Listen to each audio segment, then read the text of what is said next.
So I'm going to show you guys a few reflexology techniques for the hands.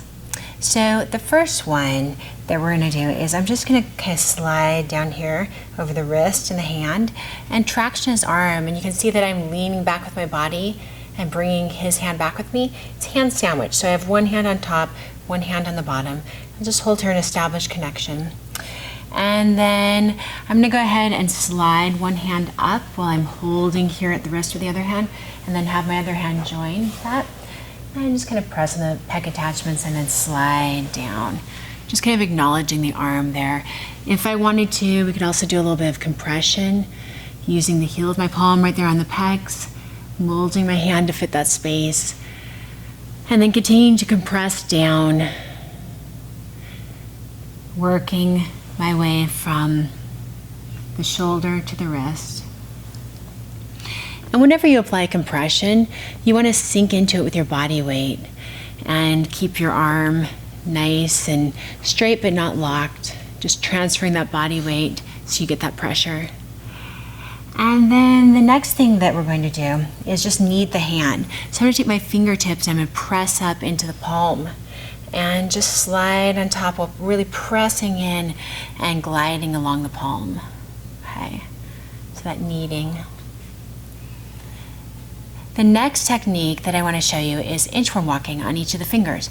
So I'm going to take my pointer finger and my thumb and I'm just going back and forth. And I'm going to do this on the sides of the fingers, and I want to have traction as I do this.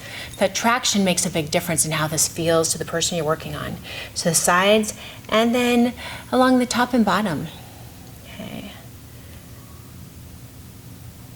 And you've got traction with each of the fingers, which means that you're leaning back and creating some space in that joint.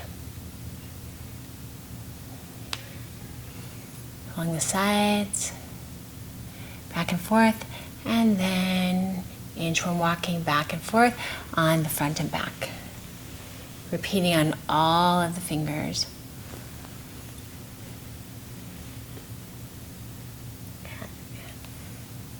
And on the thumb, and then the front and back. You can switch hands if you want to. And then the next technique that I want to teach you is just relaxing the knuckles. So I'm going to place my thumbs on the top part, the dorsal surface of the hand, and then on the palmar surface, I'm going to have my fingertips on top of and below each of those knuckles. And I'm just going to go ahead and press up on the knuckle with one hand with my fingers while I'm pushing down with my thumb, so back and forth, getting some movement in the joints. So moving to the next space, just back and forth, and then moving to the next two joints, creating some space there, and then finally the last two, getting some space in there. Okay. So relaxing the knuckles. You could also do this on the metacarpal, so you can move down a little bit into the hand and just gently do the same up and down motion, okay, between the joints. Getting all those metacarpals moving in the hand, breaking up any fascial adhesions. Okay, so the next thing that we want to do is this tractioning and circling of each of the fingers, so each of these phalanges. So I'm going to go ahead and just kind of slide up a little bit, and I'll be right below the knuckles, so just inferior right there. And I'm going to go ahead and traction and rotate in one direction, and then rotating in the other direction. Okay, I'll slide off the next knuckle, tractioning. Circles in one direction, and then circles in the other. And I'm just supporting with my other hand by the joint and sliding off. And then the next one, circles in one direction, and then circles in the other direction, and then sliding off. And tractioning, circles in one direction, and then circles in the other direction, sliding off. And then finally I'm going to switch hands here by the thumb and circle in one direction while tractioning, and then circling in the other direction, and then sliding off. Okay. the next thing I'm going to do is I'm going to go ahead and interlace my fingers with the client's fingers and with his thumb. And I'm going to support with my other hand right here by the wrist and just apply some gentle compression. I'm going to go ahead and pull up, tractioning up, okay? And I'm going to rotate the wrist in one direction a few times, and then I'll rotate the wrist in the other direction a few times. Okay. So wrist traction, rotation. Okay, the next thing that we're going to do is called breaking chocolate. And we're again just working with the metacarpals mostly. So my fingertips are going to be on the palmar surface, and then my thumbs and my thenar eminence are going to be on that plantar surface. So we're going to go ahead and just kind of move back and forth, getting some movement in there, back and forth. Okay.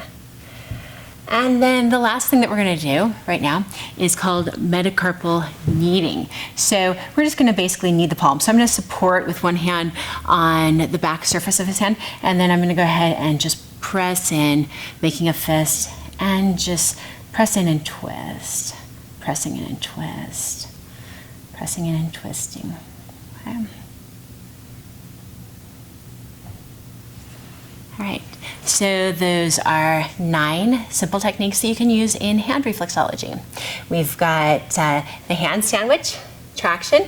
We've got the arm relaxation, sliding. If my client has short sleeves, I could use a little lotion and glide, do a little effleurage. But because he has a shirt on, I'm just going to do some compression. So that compression, and then we have the kneading of the hand. Okay. We've got the inchworm walking on each of the fingers on all sides. And we've got relaxing the knuckles. You guys remember that? And we have the traction of the fingers and the rotation in each direction. And then we have the wrist traction that we did. Wrist traction. And then we have this breaking chocolate. Okay. And we have finally that metacarpal kneading, so making a fist and just kneading into the palmar surface of his hand.